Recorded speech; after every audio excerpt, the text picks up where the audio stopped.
মূর্ত ভালোবাসা কাব্যগ্রন্থের নীরবতার রূপ এই কবিতাটি আমার শ্রীলঙ্কায় অবস্থানকালীন সময়ে 2014 সালের 31শে মে রচিত। শ্রীলঙ্কার একটি প্রাকৃতিক সৌন্দর্যমণ্ডিত জায়গা হচ্ছে কিতুলগালা।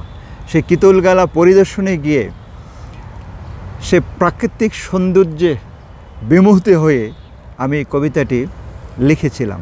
আসুন কবিতাটি শোনা যাক।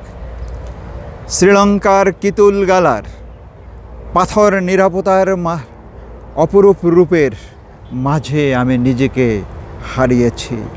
পাথর নিরাপত্তার অপরূপ রূপের মাঝে আমি নিজেকে হারিয়েছি। পাহাড়ের গায়ে সবুজ আঁচল টানা বহতা ঝর্ণার সাথে মিশে আছে পাহাড়ের হৃদয়ের জমানো কান্না।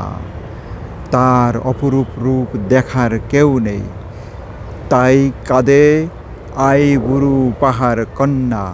সবুজ আঁচলের ভেতর থেকে কাতর কণ্ঠের সুর ভেসে আসে, আমাকে যেন আরও কাছে ডাকে, আমাকে যেন আরও কাছে ডাকে।